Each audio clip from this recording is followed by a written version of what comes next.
우리는 입만 열면 뭐 하면 돼? 감사하면 돼. 필요한 건 예수님이 뭐라 그래? 아버지께서 너희들이 필요한 거 이미 다 알고 있는데 뭘 그렇게 말이 많으냐. 분명히 얘기했는데 우리가 그렇게 말이 많아. 천주교는 뭐 이렇게 달라고 막 그래요. 그래서 심지어 어떤 교우들은, 나이 든 할머니들은 산에 오르다 보면은 선앙당 근처에 돌탑이 있으면 어떻게 해요? 거기다 하나 얹어놔요. 그리고 우리 손자 이번에 시험 잘 보게 해주십시오. 그래서 산에 이제 올라갔다 내려오는데 절을 지나가는데, 지나가다가 부처님이 보이면 어떻게 해요? 또 왔다가 좀 찝찝하긴 하지만 내가 성당 다니니까 그래도 한번 절을 합니다. 부처님, 우리 손자 이번에 시험 잘 보게 해주십시오. 성당에 왔는데 성당 마당에 성모님이 계셔. 그럼 그냥 넙죽 절하는 거지. 우리 손자 시험 잘 보게 해주십시오. 성당 안에 들어갔더니 제대에 십자고상이 있어. 거기 또 절 한 번 해요. 감시를 또 한 번 해요. 그러니까 이 할머니 마음속에는 무슨 심성이 들어있는 거예요? 그 중에 하나만 걸려라 이거야.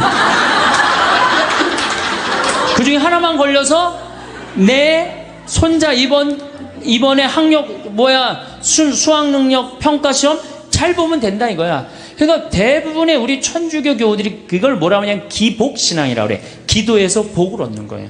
기복신앙. 그래서 새해 여러분들 점집에 제일 많이 가는 종교인들이 누군지 아세요? 단연 천주교 교우들 1등이에요. 예. 성당에 쭉 다녀보니까 이게 답이 안 나와. 답이 안 와. 여기가 아닌가 봐. 그리고 어디로 가봐요? 점집에 가봐요. 점집에 가봐갖고, 점집에 가면 속 시원한 얘기 해주잖아요. 3대 죽은 처녀 귀신이 달라붙하고 이 집이 안 된다. 부족 하나 써줄 테니까 벽에 넣어놔라. 그럼 마음이 편안하단 말이에요. 우리는 뭐 하면 돼? 마음의 평화를 얻기만 하면 되는 거. 어딜 가든. 그래서 대한민국이 종교 천국이 되는 거예요. 대한민국에 들어왔고 실패한 종교는 하나도 없습니다. 다 성공합니다. 왜? 우리나라 국민들 심성 자체가 뭐야? 이 현세를 너무 좋아해요. 현세에서 사는 걸 너무 좋아해요. 죽어 정승보다 살아 개가 낫다고 그런 말도 우리 하죠. 그러니까 우리 현실을 너무너무 좋아하는 거예요. 그러니까 우리 이제 곧 추석이 다가오는데 참 재미난 게 있어요. 제가 이렇게 외국을 다녀보거나 여러 군데 다녀보면요, 무덤이 다 동네 한가운데 있어요. 무덤이. 그래갖고 그냥 동네에 그냥 퇴근하는 길에 꽃 하나 갖다 놓고 출근하는 길에 인사 한번 하고 그런단 말이야.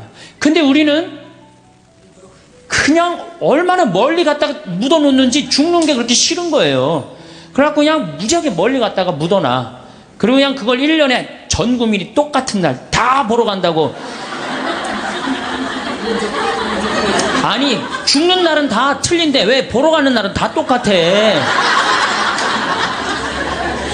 그냥 추석하고 구정만 되면 그냥 막, 이게 참 그만큼 우린 죽음을 싫어하는 거예요. 살아서 복 받으면 되는 거예요. 우리 평창에 모래내 교회가 3년 동안 왔어요. 모래내 개신교회가 3년 동안 왔는데, 내가 이제 바빠갖고 전도사님을 계속 못 만났는데 3년째 내가 전도사님을 만나서, 아유, 우리 집에 이렇게 3년 때 오는데 어떻게 재밌으셨냐고. 그랬더니 그 전도사님 하시는 말씀이, 아우, 우리 3일 동안 은혜 많이 받고 갑니다. 그러는 거예요.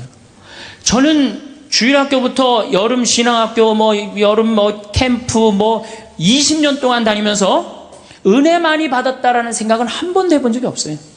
우리 천주교에서 여름 캠프 갔다 오고 난 다음에 어땠니? 무지하게 재밌었어, 엄마. 이렇게 말하지? 엄마 은혜 많이 받고 왔어. 이렇게 말하는 애들이 있어요? 이게 출발점이 굉장히 틀린 거예요. 은혜 많이 받고 갔다는 거예요. 근데 우리 천주교는 재미야. 어느 정도로 재미를 추구하느냐면은, 우리 생태마을에 이제 지금은 그렇게 못하게 하는데, 처음에 올 때는 본당 개인 프로그램을 하겠어요. 오면은 주일학교 선생님 제일 먼저 찾는 게 무덤 어디 있냐는 거, 무덤. 우린 무덤이 굉장히 많거든요, 뒤에. 무덤 저기 뒤에 무지하게 많다고. 왜 그러느냐고 그러니까 귀신놀이 하려고 그런다는 거예요, 귀신놀이. 담력 테스트 한다는 거예요. 아니, 하느님 믿는데 왜 담력 테스트가 필요해요? 그 모래내 교회는 기도하고 찬송하고 성경 공부하고 기도하고 찬송하고 성경 공부 2박 3일 동안 그러는 거예요. 그러니까 은혜 많이 받고 갔다는 얘기가 나오지. 근데 우리는 담력 테스트, 그것도 귀신놀이. 아니, 천주교 이름으로 여름 신학교 가갖고 귀신놀이 한다는 게 말이 돼요? 그러니까 애들이 6년 동안 귀신놀이를 하다 보니까 하느님하고 안 친하고 누구하고 친해? 귀신하고 친한 거야, 귀신하고. 그러니까 이게 귀신하고 너무 친하다 보니까 중학교 올라가면은 귀신하고 어깨동무하고 다 세상으로 나가는 거예요. 그래서 주일학교 1000명이면 중고등학교가 100명으로 줄어들어요. 900명은 귀신놀이를 너무 해갖고 하느님보다 귀신이 더 마음에 드는 거야. 귀신한테 꼬여갖고 나가는 거예요. 많은 분들이 성당에 왜 다니십니까? 그럼 대부분들이 뭐라고 그러냐면 마음의 평화를 얻기 위해서 성당 다닌다고 그래요. 그렇죠? 많은 경우는 한 70%가 성당에 다니는 이유가 마음의 평화를 얻기 위해서 다닌다고 그럽니다.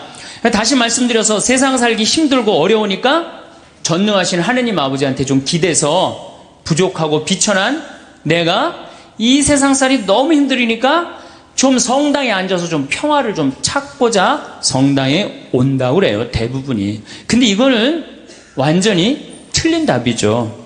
성당에 마음의 평화를 얻기 위해 나온 거 아니죠. 그러니까 성당에 마음의 평화를 얻기 위해 나왔는데 다녀보니까 이게 아니야. 마음의 평화가 없어. 그러니까 속으로 이런 생각을 합니다. 속으로도 말하고 바깥으로도 이런 말을 합니다. 내가 생각했던 천주교는 이게 아닌데 왜 평화가 없을까? 신부님한테 실망하고 교우들한테 실망하고 자꾸 상처를 입는단 말이야. 평화를 찾으러 왔는데 평화가 깨지고 마음 안에 갈등만 생겨. 그러니까 성당을 안 나오는 거죠. 나는 성당에 왜 나오느냐? 마음의 평화를 얻기 위해 나온다. 이건 틀린 답이에요. 이건 깜깜한 밤에 등불 없이 가는 신앙생활하고 똑같은 거예요. 마음의 평화는 본질적인 신앙생활을 잘할 때 생기는 결과물이지 처음부터 마음의 평화가 있을 수는 없는 거예요. 그래서 세례 받자마자 1년 안에 한 50% 정도 냉담합니다. 제가 이렇게 본당 신부 10년 동안 해본 경험에 의하면은 내가 기대했던 천주교는 이게 아닌데 그리고 다 떠나가요. 그러니까 처음부터 생각을 잘못하고 성당 나온 거죠. 예수님도 루카복음 12장 51절에 내가 세상에 평화를 주러 온 줄 아느냐? 아니다. 내가 너희에게 말한다. 오히려 분열을 일으키러 왔다. 49절에는 뭐라고 그러시냐면은 나는 세상에 불을 지르러 왔다. 이 불이 타올랐으면 얼마나 좋으랴. 내가 받아야 하는 세례가 있다. 그 일이 다 이루어질 때까지 내가 얼마나 짓눌 것인가 라고 말씀을 하십니다. 이 얘기는 무슨 얘기냐면은 예수님께서 받아야 될 세례, 짓눌려야 되는 건 뭐야? 십자가의 고통에 짓눌리고 난 다음에 비로소 예수님이 제자들한테 부활하시고 난 다음에 그때 평화가 너희와 함께 있기를. 그러니까 우리가 평화를 얻는 거는 처음부터 마음의 평화를 얻기 위해서 성당 나오면 안 되고 성당 나와갖고 갈등, 십자가, 고통 이런 게 다 지나고 난 다음에 그 다음에 얻어지는 게 뭐예요? 평화야. 근데 우리는 십자가, 고통, 갈등 그건 하나도 거치고 싶지 않고 처음부터 뭐만 얻고 싶어요? 평화만 얻고 싶어요. 그러니까 잘못 찾아온 거죠. 잘못 찾아온 거예요. 여러분들이 정말로 마음의 평화를 찾고 싶으면은 성당에 나오면 안 돼요. 성당에 나오면요 평화가 깨져요.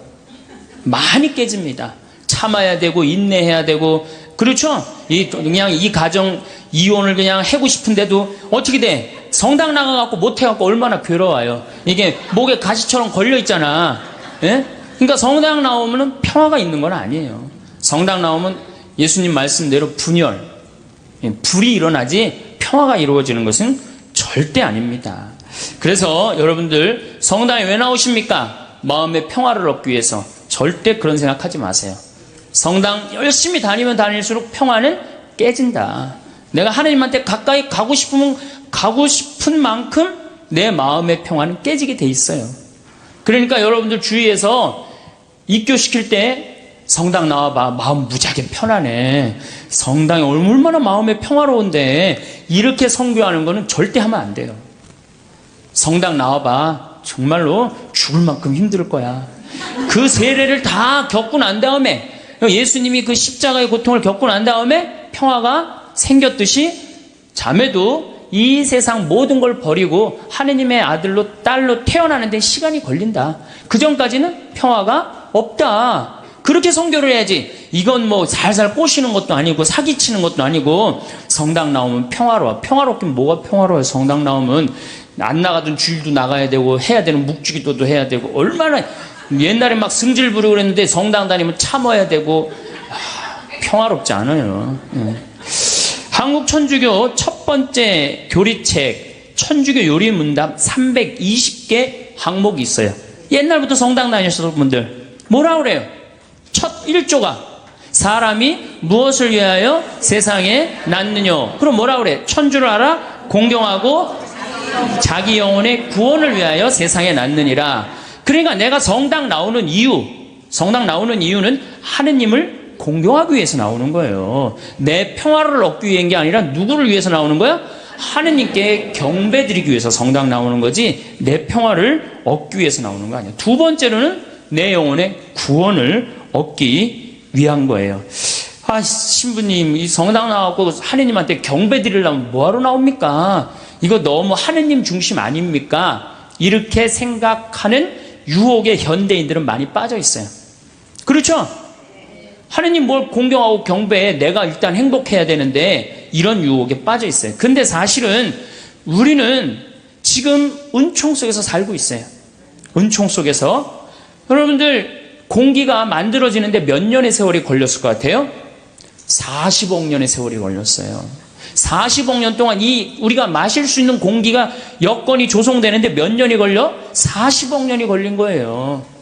그 40억 년 동안 정성 들여갖고 이렇게 공기가 온 지구에 가득 차고 난 다음에 생명이 아주 이 지구에서 꿈틀거렸거든요. 그러면 이 소중한 공기를 우리가 마시면서 돈 냅니까? 안 됩니까? 공짜로 마시죠? 얼마나 감사해요. 얼마나 감사해요. 하늘에서 빈님 돈 1,000억 내면 내려줘요? 공짜로 내려주세요? 안 내려주세요? 공짜로 내려주시잖아요. 얼마나 감사해. 햇빛, 만물을 키워내는 햇빛, 요즘 가을 햇빛 참 기가 막히게 좋죠. 막 우리 평창의 들판에 정말로 벼들이 막 있고 있어요. 그 햇빛 공짜로 내려주세요? 안 내려주세요? 내려주시죠? 여러분들이 길 다니는데 공짜로 다니세요? 안 다니세요? 땅 밟고 지나다니는데 아니 지금 살아가는데 절대적으로 필요한 걸 이렇게 다 받고 있는데 우리가 그 하느님께 경배드리지 않는다면은 우리가 얼마나 욕심이 많은 거예요. 우리는 정말 하느님께 경배드리고 찬양 드려야 돼. 그런데 이게 점점 인간 중심의 세상이 되다 보니까 모든 게 인간 위주야. 하느님도 나중에 누구를 위해서 있어야 돼? 인간을 위해서 있어야 되고 나를 위해서 있어야 돼. 완전히 거꾸로 돼가는 판국이 이제 발생하는 거죠. 우리 인간이 받은 수많은 혜택에 대해서 감사와 찬양을 드리지 않는다면 지금 인간들이 저지르고 있는 전쟁, 폭력, 환경 재앙은 이건 계속 될 거예요. 우리는 하나님께 이게 겸손한 마음, 감사하는 마음을 지닐 때 자연도 보호되는 거예요. 우리 인간이 너무 건방져갖고 자연을 막 해치고 망가뜨리고 있는 거예요. 그래도 죄의식을 못 느끼는 건 하느님을 경배하는 마음, 하느님께 감사하는 마음, 내가 지금 받은 은총이 너무 많다는 사실, 이거를 깨닫지 못하고 너무 건방지고 도도하게 사는 거예요. 그런데 천주교 교우들이 하느님을 믿는 이유가 감사와 찬양을 드리기 위해 믿는 게 아니고 마음의 평화를 얻기 위해 믿는다면 결국 하느님도 내 마음에 평화를 위해서 있어 주어야 하는 존재로 전락하는 거예요. 그야말로 전락하는 거예요. 하느님이. 내가 하느님을 믿었는데 평화가 오기는커녕 가정에 분열이 일어나고 성당 다니는 삶이 자꾸 의무감으로 바뀌어요. 자꾸 의무감으로 바뀌어. 그래서 주일 미사도 이게 자꾸 걸려. 그냥 나가기 싫은데 억지로 나가는 경우가 있어요. 그렇죠? 여러분 그런 경우 많죠? 오늘은 너무 나가기 싫고 좀 집에서 쉬고 싶은데 주일 미사를 또 안 나가면 고해성사 봐야 되니까 이놈의 거. 그러니까 점점 평화가 깨지는 거지. 그리고 이 천주교는 내 마음의 평화를 얻기 위한 거니까 내가 하느님한테 뭘 감사드리고 찬양드리기보다는 어떻게 하느냐면 자꾸 달라고 그래요. 이걸 주시고 저걸 주시고 맨날 뭘 이렇게 달라고 그래. 뭘 달라고. 개신교 교우들은 모이면은요, 심하다 싶을 정도로 하느님 얘기뿐이에요. 개신교. 그래서 그분들은 대종상 타면 제일 먼저 누구한테 감사드린다고 그래? 하나님한테 감사드린다고 그랬죠. 그렇죠? 그리고 막 같이 뭐 메달 따고 그럼 다 같이 모여서 막 무릎 꿇고 기도해야 안 해요? 천주교 교우들 그런 거 봤어요? 나는 한 번도 들어본 적이 없어. 근데 이번에 김경화 선수가 탔고 동메달 따고 성호 거 때문에요. 특이한 천주교 교우예요.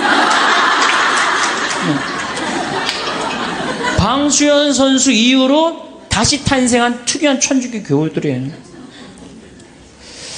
천주교회는 하느님을 믿는다면서도 하느님의 일은 뒤로 한 채 사람의 일만 더 걱정하는 경향이 굉장히 많아요. 여기 있는 분들 대부분이 하느님의 일 걱정하는 것보다 누구 일 더 걱정해요? 내 일. 여러분들 세계에서 선교사가 제일 많이 나가 있는 나라는 미국이에요. 모든 선교지에 다 나가 있어요. 그 다음에 선교사가 많이 나가 있는 나라가 어느 나라냐? 우리나라 개신교회. 세계에서 두 번째예요. 우리 근데 천주교 교우들은 나가요, 안 나가요? 내가 알기로도 한 100명 이내도 안 돼요. 지금 외방선교회하고 또 뭐 몇몇 수도회 뭐 이런 수녀님들하고 거의 없어요. 그러니까 우리는 하느님의 일은 걱정하지 않고 무슨 일 걱정해? 사람의 일을 걱정하는 거예요.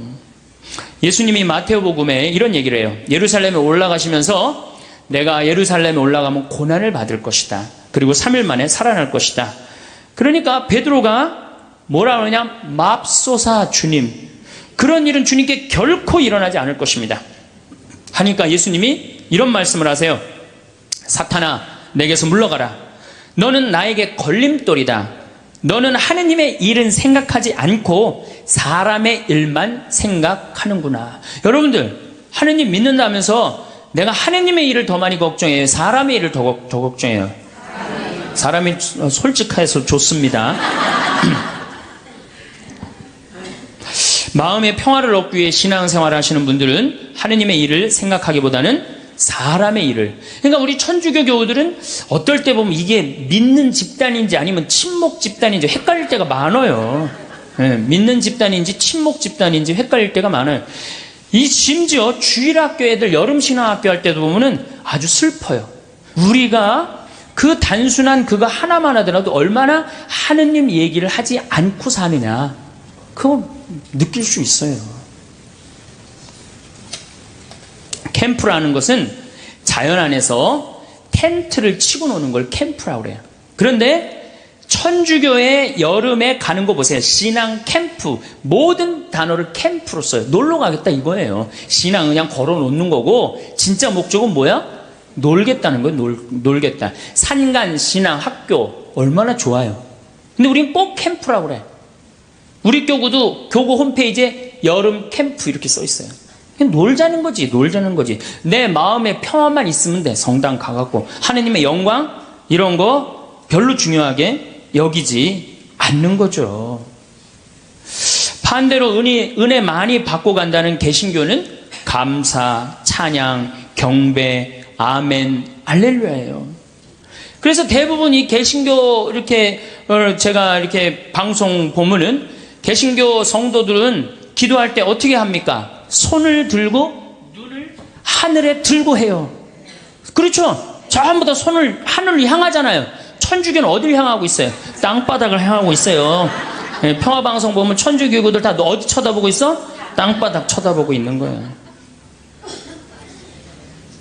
도대체 우리는 하느님이나 하늘에 관심이 없어요. 하느님이나 하늘에 관심이 없어요. 개신교 목사님들 설교하는 내용 들어보면요, 찬양, 영광, 감사, 알렐루야, 아멘이에요. 찬양에는 흥분과 기쁨이 있습니다. 그래서 저기 뭐 목사님들 예배 드릴 때 보면은 하느님 아버지께 감사한다고 그러고 찬양 드리고 그러느냐고 흥분하잖아요. 막 어떻게 몸을 주체를 못하면서 흥분하는 목사님들도 있잖아요. 천주교 신부님들 평화방송에서 미사하는 거 한번 보세요.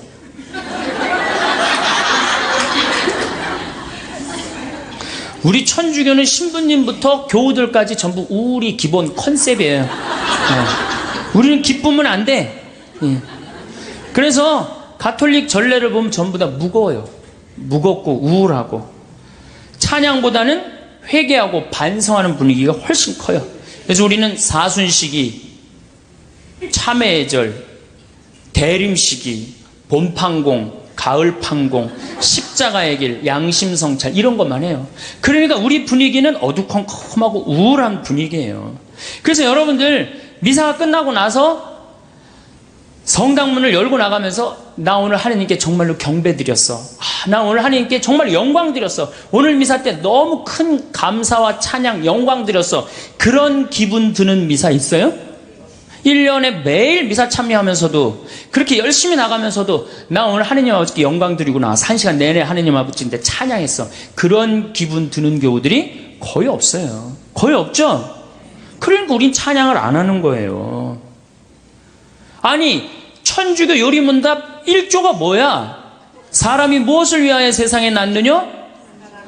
하느님을 공경하고 천주를 알아 공경하고 자기 영혼의 구원을 위하여 낳느니라. 이 두 가지가 우리가 성당 다니는 결정적인 이유예요.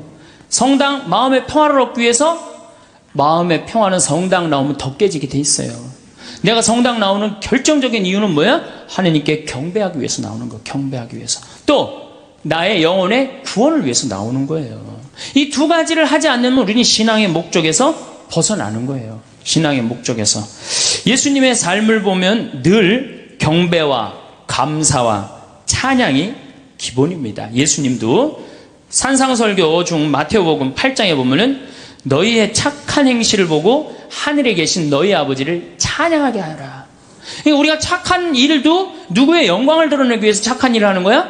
하느님의 영광을 드러내기 위해서 착한 일을 심하다 싶을 정도로 예수님은 찬양에 중점을 두십니다. 마태복음 11장 25절 아버지 하늘과 땅의 주님 지혜롭다는 자들과 슬기롭다는 자들에게는 이것을 감추시고 철부지들에게는 드러내 보이시니 아버지께 감사드립니다. 그러니까 예수님도 입만 열면 뭐야? 감사야. 입만 열면. 근데 우리는 입만 열면 뭘 그렇게 달라고 그래. 이미 다 주셨는데. 5,000명을 먹이실 때도 예수님은 찬미의 기도를 잊지 않으십니다. 마태복음 14장에 보면은 군중에게 풀밭에 자리를 잡으라고 지시하셨다. 그리고 빵 5개와 물고기 2마리를 손에 들고 하늘 우러러 찬미를 드리신 다음 빵을 떼어 제자들에게 주시니 제자들이 그것을 군중에게 나누어 주었다. 어떻게? 하늘을 우러러 찬미 드렸다 그래. 여러분들 밥 먹을 때 우리 어떻게 해야 돼? 정말로 하느님 아버지 이 밥 먹게 해주셔서 감사합니다. 지금 밥 못 먹는 사람이 지구에 30억이야 30억. 근데 우리는 얼마나 감사하게 먹어요. 그런데 이렇게 감사한 밥 먹으면서 성호 굽고 먹어요? 바깥에 나가갖고 일반 식당에 나가서? 여기는 어느 학교야? 성가정, 영성, 성숙 여기 학교 학생들은 내가 보니까 대단한 것 같아. 저는요 제가 이렇게 성호 굽고 밥 먹잖아요. 한 번은 그런 적이 있어요. 신학생 때 성호를 굽고 밥을 먹는데 앞에 있는 남자야. 아마 성당 열심히 다녔던 모양이야. 이 새파란 놈이 성호를 굽고 밥 먹으니까 너무너무 미안했는지 자기 허벅지에다가 성호를 굽고 밥을 먹거든요. 허벅지에다가. 그러니까 우리는 찬양 드리고 경배 드리는 그런 신앙의 분위기는 자기가 하느님 얘기를 스스로 합니다. 왜냐하면 하느님께 찬양 드리고 경배 드리는 게 얼마나 신나요. 근데 우리는 천주교는 무슨 이순신 장군 후예야? 내가 죽었다는 걸 적에게 절대 알리지 말아라. 이거하고 똑같은 얘기를 해. 내가 천주교 신자라는 걸 절대 남에게 알리면 안 된다. 그래서 성호도 거요 안 거요? 안 거요 안 거. 밥 먹어. 여기 계신 분들은 긋고. 그래서 여러분들 제가 또 어떤 교우가 나한테 와서 기가 막힌 얘기를 한 적이 있어요. 신부님 우리 부장님이요 내가 직장 생활을 10년 동안 같이 했는데 알고 봤더니 성당 다니는 거예요. 무지하게 열심히 하셔요 우리 부장님이. 그러니까 10년 동안 다니면서도 성당 다닌다는 얘기를 안 한 거예요. 나의 죽음을 적에게 알리지 말라 그렇게 말한 이순신 장군처럼 어떻게 내가 성당 다니는 거를 직원이 알면 안 되는 거야. 그러면서 그 아래 직원이 한다는 얘기가 있어. 천주교 신자 뭐가 틀려도 틀리다고. 내가 아무리 열심히 해도 그 성호도 안 굽고.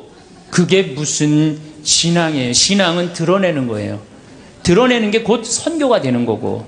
근데 우리는 항상 오그라들어요. 항상. 예수님은 율법서에서 가장 큰 계명이 무엇이냐고 묻는 율법 교사에게 당연히 이렇게 말씀하십니다. 내 마음을 다하고 내 목숨을 다하고 내 정신을 다하여 주 너의 하느님을 사랑해야 한다. 이것이 가장 크고 첫째가는 계명이다. 그러니까 우리가 성당 나오는 이유가 뭐냐? 마음의 평화를 얻기 위해서? 아니라는 거예요. 그럼 마음의 평화를 얻기 위해서 성당 나오는 게 아니라 뭐하러 나오는 거예요? 하느님께 경배드리기 위해서 나오는 거예요. 왜? 하느님께 받은 은혜가 너무 많으니까. 얼마나 우리가 많은 은혜를 받았어요 지금. 우리는 받은 은혜가 999가지야. 그 999가지를 정말로 감사드리고 찬양드리기도 바쁜데 못 받은 거 하나 달라고. 참, 그것도 하느님 부담스럽게 묵주기도 9일기도 해가면서 54일씩 매달려가면서 그냥 달라고 그러니 얼마나 정말 우리가 한심한 신앙생활을 합니까? 예수님은 죽음 바로 전에 당신 머리에 향유를 부은 여인의 행동을 칭찬하십니다. 어떤 여자가 매우 값진 향유가 된 옥합을 가지고 다가와 식탁에 앉아 계시는 그분 머리에 향유를 부었다. 제자들이 보고 불쾌하며 말하였다. 왜 이렇게 허투루 쓰는가? 저것을 비싸게 팔아 가난한 이들에게 나누어 줄 수도 있을 터인데. 근데 예수님은 이 여인의 행동을 말리지 않습니다. 놔둬라. 이 여인의 오늘 이 행위는 세상 복음 전해지는 끝까지 복음과 함께 전해질 것이다. 그 향유가 200데나리온, 200데나리온. 한 데나리온이 하루 일당이에요. 우리나라 돈으로 이제 하루 일당 한 5만 원으로 따진다면 얼마야? 1,000만 원어치 쏟아본 거예요. 예수님 머리에 1,000만 원어치 쏟아본 거예요. 그러면은 우리가 봐도 심하다 싶을죠? 그러니까 제자들이 왜 이렇게 허투루 쓰냐? 이거 가난한 사람한테 나누어 줄 수도 있는데. 그런데 정작 예수님이 거절하십니까? 안 거절하십니까? 거절하지 않으세요. 우리가 하느님께 바치는 건 최고여야 돼. 끄트머리가 아니고. 그래서 아닌 말로 교무금도 우리가 미루다 11월 달 그것도 성탄절날 그냥 그날 내는 분들도 많아요. 그러니까 우리가 하느님께 맨 뒤로 가고 세상 일이 제일 먼저가 되는 거예요. 우선 내 문제 해결하고 난 다음에 그 다음에 하느님은 나중에 봐도 되니까. 하느님께 첫 번째 첫 맛배를 드려야 되는데 우리는 항상 맨 끝에 일단 내 마음의 평화가 더 중요한 거예요.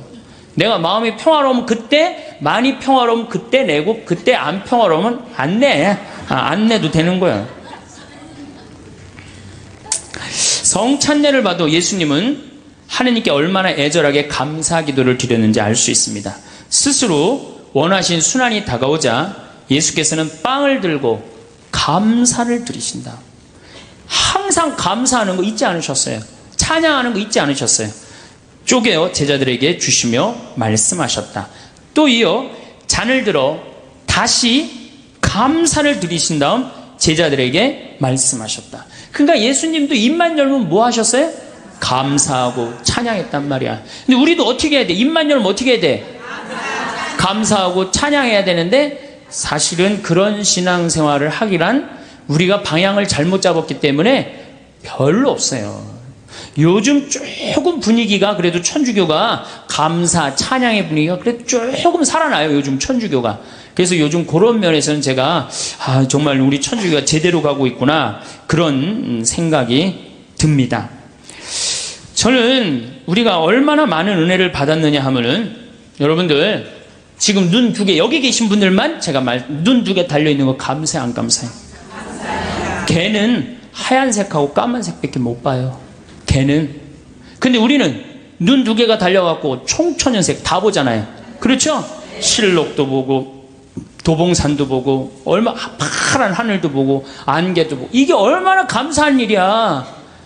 또 다리 두 개 달려갖고 인천에서 의정부에서 수원에서 명동까지 걸어왔잖아요. 얼마나 감사해요. 다리 두 개 내가 걸어 다닐 수 있다는 게.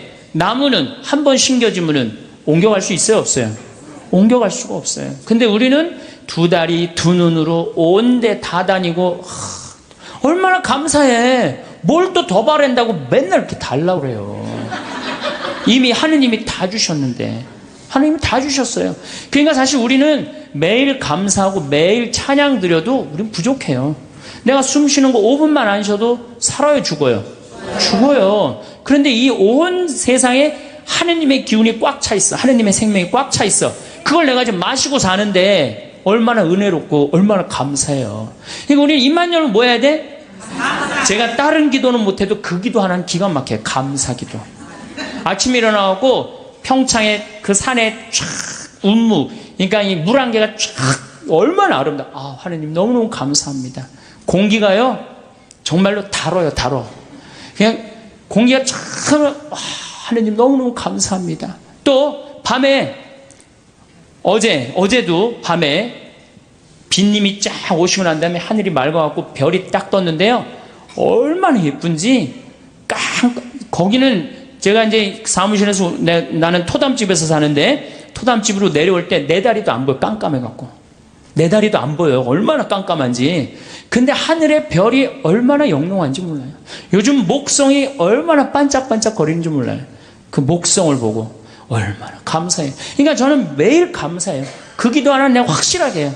그래서 저도 입만 열면 하루에 한 5번씩 감사하다 그래요. 감사합니다. 특별히 맛있는 거.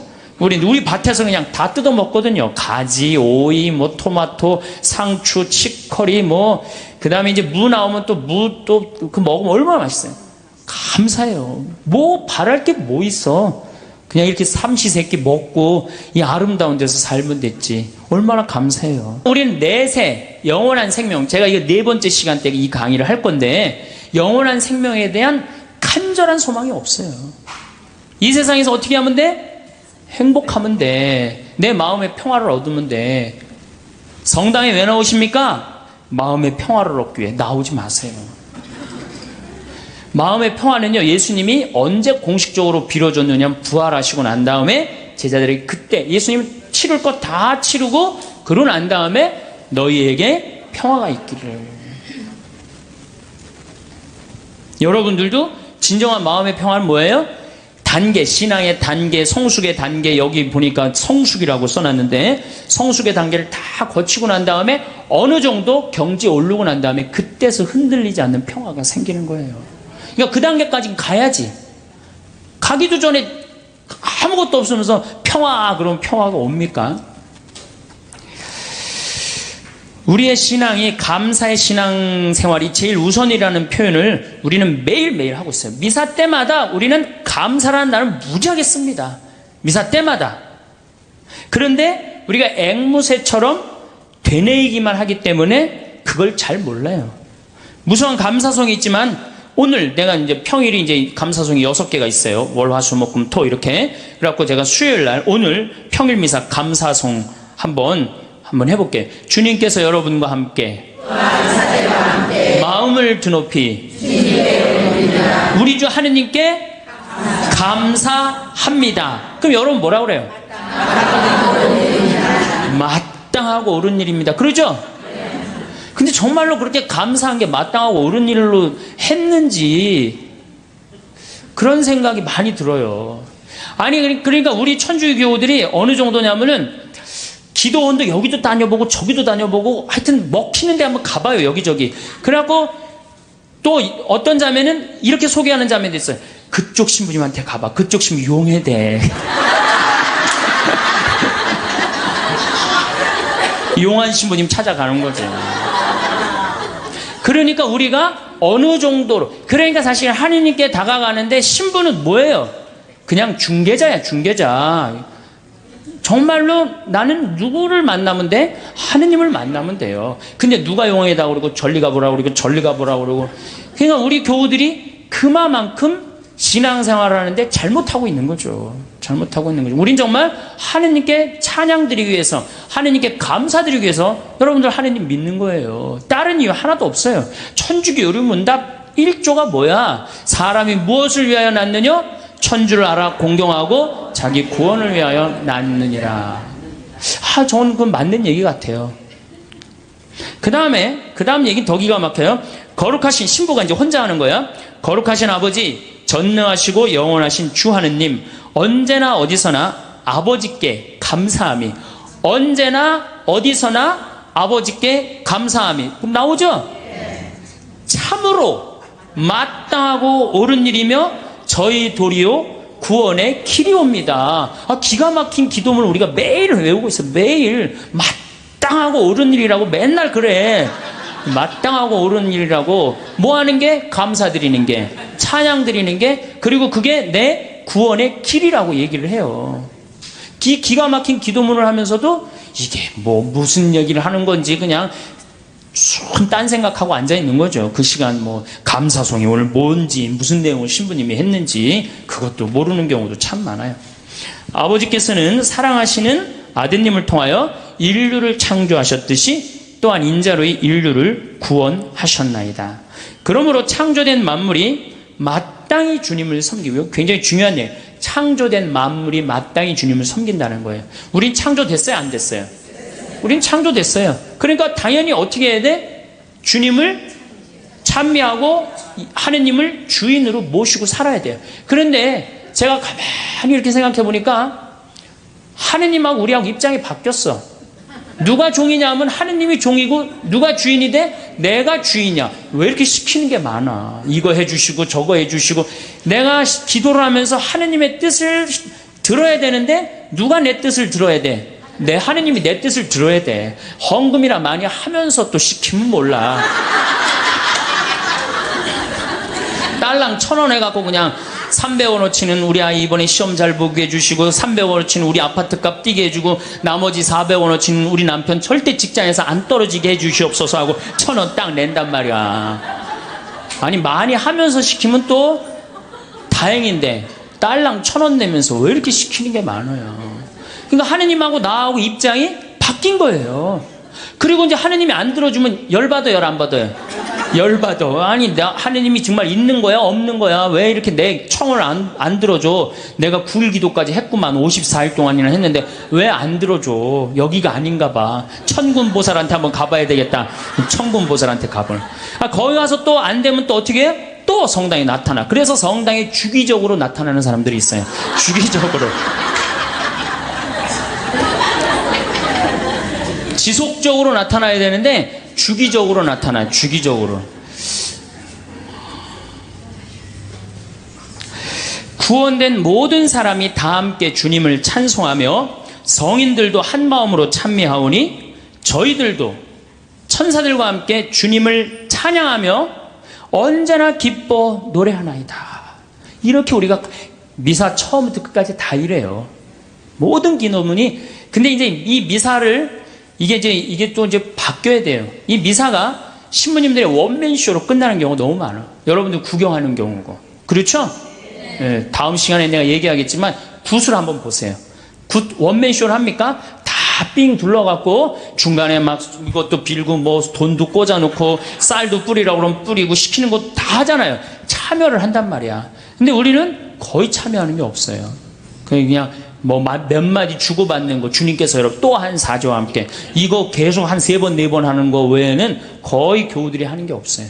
그러니까 당연히 미사가 이렇게 빨려 들어가지를 못하는 거죠. 미사에. 그러니까 죽어있는 전례에 우리가 10년 동안 20년 동안 그냥 죽어서 왔다 갔다 하는 거예요.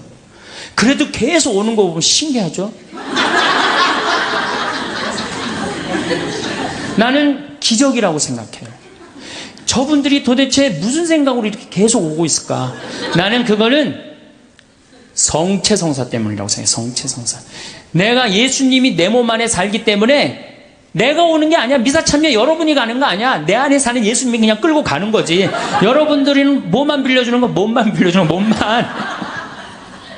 정말로 성체 은혜 때문에 천주교가 사는 거예요. 네, 얼마나 좋은 성사예요. 거기에 의미까지 더한다면 우린 정말로 행복한 신앙생활을 할 수 있을 텐데. 그러니까 우리가 이제 뭐라고 그래? 신부가 이렇게 하면 여러분들은 뭐라고 그래? 거룩하시도다, 거룩하시도다, 거룩하시도다. 온누리의 주 하느님, 하늘과 땅에 가득 찬 그 영광. 하늘과 땅에 가득 찼다고 아까 제가 얘기했죠. 공기 마시는 거 자체가 뭐야? 은총 속에서 사는 거야. 하늘과 하느님의 기운이 있지 않으면요, 이 인류, 우주, 이거 생명이 움틀 수가 없어요. 가끔 이런 분이 있어요. 내가 하느님을 믿느니 주먹을 믿겠다. 이런 분들이 있어요. 그럼 제가 그런 글도 썼는데, 주먹을 믿겠다고?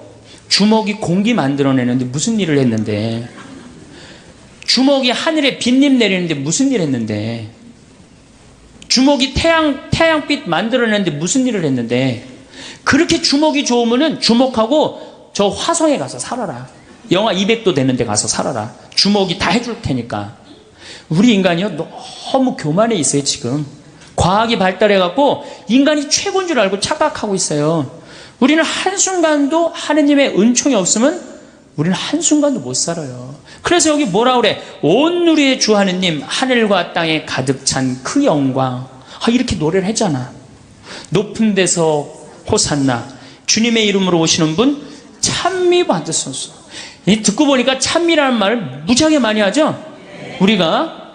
그런데도 우리가 죽어있는 전례에 참여를 하다 보니까 정말로 찬미하는 기분, 찬양하는 그런 기분이 안 들어요.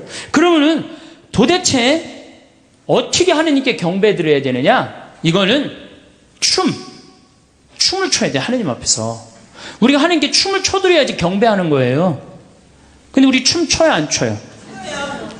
아까 보니까 막 추대 보니까. 근데 미사 때 춤 춰요, 안 춰요? 우리 주 전례는 미사예요. 미사 때 춤 안 추죠. 그렇죠? 하나님 기쁘게 해드리지 않는 거예요. 성가 잘해요, 못해요? 솔직히 성가, 내가 다음 시간에 이제 성가 얘기하겠지만은 성가, 이거 장송곡 안 되면 다행이에요. 요즘 또 이제 순교자 성월이라 또 이제 더 청승을 떨면서 더 부르지. 그 다음에 시편. 여러분들 시편 외우는 거 내가 답답할 때 한두 개 정도 탁 나오는 시편 있을까요? 우리 천주교교들. 그래. 여긴 성숙 학교라 확실히 많이 틀린 것 같아. 정말 우리 시편도 제대로 외우는 거 없어요. 시편도. 그럼 그림이라도 하느님을 참 믿으려야 되는데 그나마 천주교가 제일 잘하는 게 이 그림이에요. 성공한 사람들을 보면 크게 두 부류로 나뉘는 걸 알 수 있습니다.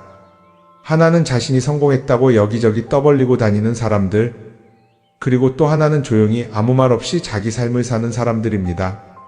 우리는 흔히 성공을 하면 자연스럽게 자랑하고 싶어질 거라고 생각하죠. 좋은 차를 사고 비싼 시계를 차고 SNS에 멋진 사진을 올리고 싶을 겁니다. 왜냐하면 그렇게 하면 남들이 나를 더 인정해 줄 거라고 믿으니까요. 하지만 현실은 그렇지 않습니다. 오히려 진짜 성공한 사람들은 그렇게 행동하지 않습니다. 왜냐하면 보여줄 필요가 없기 때문입니다. 돈이 많다고 높은 자리에 있다고 유명하다고 해서 굳이 그걸 드러낼 필요는 없습니다. 그걸 아는 사람들은 이미 알고 있고 모르는 사람들은 알 필요가 없죠. 그런데도 굳이나 성공했다고 떠드는 사람들이 있습니다. 그런 사람들은 왜 그럴까요? 간단합니다. 그 사람들은 사실 그렇게까지 성공한 게 아니기 때문입니다. 우리는 종종 SNS에서 성공한 사람들을 봅니다. 해외여행을 가고 고급 레스토랑에서 밥을 먹고 멋진 차를 타고 다니는 모습? 그런데 가만히 보면 그런 걸 보여주는 사람들은 언제나 뭔가를 팔고 있습니다. 강의를 팔든 자기 브랜드를 홍보하든 아니면 단순히 자기 자존감을 유지하려고 하든 간에 결국 목적이 있는 거죠. 진짜 부자들은 그렇게 하지 않습니다. 오히려 조용히 아무도 모르게 자기 일을 합니다. 왜냐하면 자랑해서 얻을 게 없기 때문입니다. 오히려 괜히 잘난 척했다가 사람들에게 이용당하거나 시기와 질투를 받거나 쓸데없는 오해를 사는 게 더 피곤합니다. 이건 단순한 돈 이야기가 아닙니다. 사회적인 성공을 이룬 사람들도 마찬가지입니다. 진짜 실력 있는 사람들은 자기 실력을 굳이 떠벌리지 않습니다. 왜냐하면 그럴 필요가 없으니까요. 자기 분야에서 최고라면 사람들이 먼저 알아서 찾아옵니다. 반대로 실력이 부족한 사람일수록 자기를 포장하려고 애씁니다. 우리가 흔히 듣는 말이 있죠. 빈수레가 요란하다. 이 말이 괜히 있는 게 아닙니다. 정말 내실이 있는 사람들은 굳이 시끄럽게 굴지 않습니다. 반대로 겉만 번지르르한 사람들은 자기가 얼마나 대단한지 떠들고 다닙니다. 이걸 좀 더 현실적인 예로 들어볼까요? 동창회에 나가면 꼭 이런 사람이 있습니다. 옛날에는 별거 아니었는데 갑자기 잘 됐다고 나타나서 자기가 얼마나 성공했는지 자랑하는 사람. 처음에는 다들 와 대단하다 하고 들어주지만 시간이 지나면 어떨까요? 대부분 속으로 이렇게 생각할 겁니다. 저 사람 뭐 저렇게까지 티를 내? 결국 그런 사람은 점점 멀어지게 됩니다. 반면에 정말 성공한 사람들은 조용합니다. 굳이 자기가 어떻게 살고 있는지 설명하지 않죠. 그런 사람들은 오히려 주변에서 먼저 알아보고 자연스럽게 존경을 받습니다. 그게 진짜 성공입니다. 그럼 우리는 어떻게 해야 할까요? 내가 뭔가를 이루었을 때 굳이 남들에게 알릴 필요가 있을까요? 물론 가까운 사람들에게 좋은 소식을 전하는 건 좋습니다. 하지만 굳이 모든 사람들에게 나 이렇게 잘 살고 있어요 하고 알릴 필요는 없습니다. 그런 행동은 결국 나에게 득이 되지 않습니다. 성공이라는 건 원래 조용한 겁니다. 내가 잘 되고 있으면 주변 사람들이 자연스럽게 알게 됩니다. 굳이 내가 말하지 않아도 내 행동과 태도에서 묻어나오게 되어 있습니다. 그러니 굳이 보여주려고 애쓰지 마세요. 오히려 그게 더 진짜 성공한 사람의 태도입니다. 사람은 사회적 동물이라고 하잖아요. 혼자 살아갈 수 없고 결국 사람과의 관계 속에서 기쁨도 얻고 때로는 상처도 받습니다. 그런데 한 가지 생각해 볼 게 있어요. 우리가 정말 인간관계가 필요해서 맺고 있는 걸까요? 아니면 그냥 그래야 한다고 배워서 어쩔 수 없이 유지하고 있는 걸까요? 어릴 땐 친구 많으면 좋다고 하죠. 사회생활에서도 인맥이 중요하다는 말을 많이 합니다. 그런데 정작 주변을 보면요, 인간관계가 넓은 사람일수록 스트레스를 더 많이 받아요. 전화벨이 울릴 때마다 이번엔 또 무슨 부탁일까 싶고 단체 채팅방에서 메시지가 올 때마다 이걸 또 어떻게 대답해야 하나 고민하죠. 관계가 많아질수록 책임과 피로도 함께 늘어나는 겁니다. 어떤 사람들은 인간관계를 줄이면 외롭지 않겠냐고 해요. 그런데 가만히 생각해보면 진짜 외로움을 느끼는 순간이 언제인지 아세요? 오히려 불필요한 인간관계 속에 있을 때입니다. 같이 밥을 먹고 얘기를 나누는데도 뭔가 허전하고 대화가 컥 돌고 속마음을 나누지도 못할 때, 그럴 때 우리가 더 외롭다고 느끼죠. 그렇다고 당장 인간관계를 다 끊어버릴 순 없겠죠. 하지만 적어도 내가 정말 소중하게 여겨야 할 관계와 그냥 관성적으로 유지하는 관계는 구분할 필요가 있습니다. 예를 들어 매번 나한테 부탁만 하고 정작 내가 어려울 땐 연락 한 번 없는 사람. 내가 실수하면 뒷담화를 하면서 내 앞에서는 웃는 사람. 이런 관계를 굳이 계속 이어갈 이유가 있을까요? 가끔은 이런 경험도 있을 거예요. 우연히 어떤 사람과 친해졌는데 만난 지 얼마 되지도 않았는데 너무 많은 걸 털어놓는 사람들 있죠. 자기 속사정부터 가족 문제, 직장 고민까지 쏟아내는 사람들. 이런 경우 두 가지의 가능성이 큽니다. 하나는 그냥 감정적으로 의존할 사람이 필요해서일 수도 있고 또 하나는 내가 믿을 만한 사람인지 떠보는 걸 수도 있어요. 어떤 경우든 이런 관계는 오래가기 어렵습니다. 사실 친밀함이라는 건 시간이 필요한 법이에요. 적당한 거리를 두고 천천히 서로를 알아가야 하는데 초반부터 급격하게 가까워진 관계는 쉽게 무너지는 경우가 많습니다. 처음엔 친하다고 생각했는데 어느 순간 사소한 일로 틀어지고 결국 남보다 못한 사이가 되는 거죠. 그러면 인간관계를 어떻게 해야 할까요? 답은 간단합니다. 억지로 맺지 말고 굳이 유지하려고도 하지 않는 거예요. 내가 편한 관계라면 자연스럽게 이어질 것이고 그렇지 않다면 서서히 멀어질 겁니다. 그리고 그걸 억지로 붙잡지 않아도 괜찮습니다. 관계를 유지하는데 에너지를 쓰기보다는 정말 소중한 관계에 집중하는 게 더 낫지 않을까요? 어떤 사람은 내가 인간관계를 줄이면 나중에 나 혼자 남는 거 아니냐 걱정하기도 해요. 그런데 생각해보면요, 진짜 나를 위하는 사람은 많지 않아요. 인간관계를 줄인다고 해서 완전히 혼자가 되는 게 아닙니다. 오히려 불필요한 관계를 정리하고 나면 남아있는 관계들이 더 단단해지고 가치 있게 느껴질 겁니다. 예전엔 인맥이 자산이라는 말을 많이 했어요. 그런데 요즘은 꼭 그렇지도 않죠.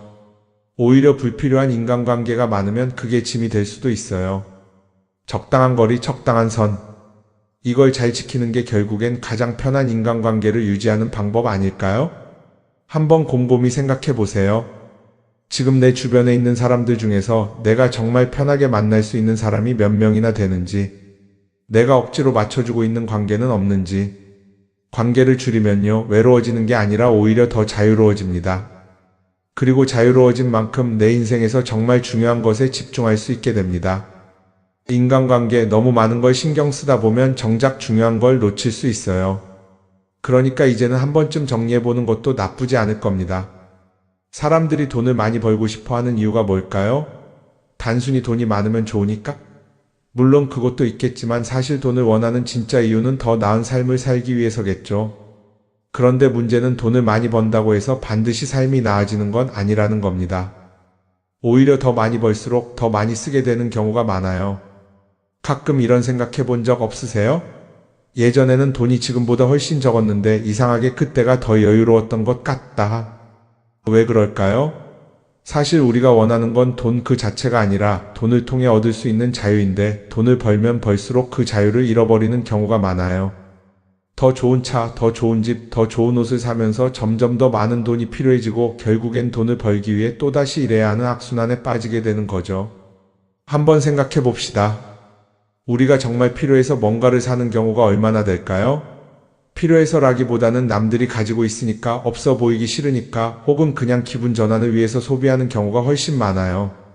그리고 그런 소비를 할 때마다 스스로 이렇게 합리화를 하죠. 이 정도는 나를 위한 투자야. 그런데 가만히 보면 그 소비가 진짜 나를 위한 소비인지 아니면 그냥 사회가 만든 기준에 끌려가고 있는 건지 헷갈릴 때가 많습니다. 예를 들어 예전에는 스마트폰 하나면 충분했는데 이제는 스마트워치도 있어야 하고 무선 이어폰도 필요하고 태블릿도 있어야 할 것 같고 하나를 사면 또 다른 무언가가 필요해지는 시기예요. 사실 이건 우리가 그렇게 만들어진 겁니다. 광고도 그렇고 SNS도 그렇고 자꾸 우리에게 이렇게 말하죠.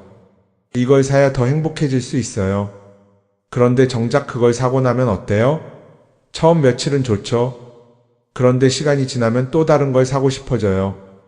왜냐하면 물건이 우리를 오래 행복하게 만들어주지는 않거든요. 특히 요즘은 SNS가 이런 소비 심리를 더 부추기는 것 같아요.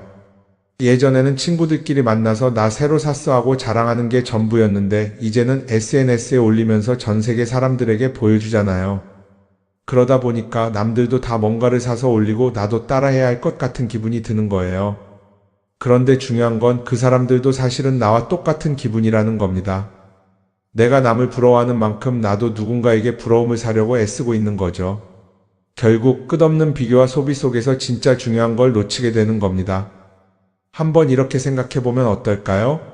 만약 내가 지금부터 딱 1년 동안 불필요한 소비를 하지 않는다면 내 삶이 어떻게 변할까? 아마 처음에는 답답할 수도 있어요. 사고 싶었던 걸 참아야 하니까. 그런데 그걸 몇 번 참고 나면 어느 순간 깨닫게 될 겁니다. 내가 굳이 이걸 안 사도 괜찮네? 그렇게 불필요한 소비가 줄어들면 자연스럽게 돈이 쌓이겠죠. 그런데 돈이 쌓이는 것보다 더 중요한 게 있어요. 바로 마음의 여유가 생긴다는 겁니다. 돈을 쓰지 않는다고 해서 불행해지는 게 아니라 오히려 소비로부터 자유로워지면서 진짜 행복을 찾을 수 있어요. 물론 이걸 실천하는 게 쉽지는 않겠죠. 우리 주변에는 소비를 부추기는 것들이 너무 많으니까요. 하지만 적어도 이런 건 해볼 수 있습니다. 뭔가를 사고 싶을 때 한 번만 스스로에게 물어보는 거예요. 이게 정말 나한테 필요한 걸까? 아니면 그냥 순간적인 욕심일까? 만약 그 질문을 던졌을 때 5초 안에 당연히 필요하지 라는 답이 나오지 않는다면 사실 그건 없어도 되는 물건일 가능성이 큽니다. 정말 필요한 건 고민할 필요도 없이 바로 떠오르거든요. 그러니까 이제는 한 번쯤 생각해 봐야 할 것 같아요. 나는 지금 내가 원하는 삶을 살고 있는 걸까? 아니면 남들이 만든 기준에 맞추기 위해 내 시간을 팔고 있는 걸까? 소비를 줄인다는 건 단순히 돈을 아끼는 게 아닙니다. 그건 결국 내 삶의 선택권을 되찾는 일이거든요. 돈을 많이 버는 것도 중요하지만 더 중요한 건 그 돈을 어떻게 쓰느냐입니다. 그리고 때로는 아무것도 사지 않는 게 최고의 선택일 수도 있어요.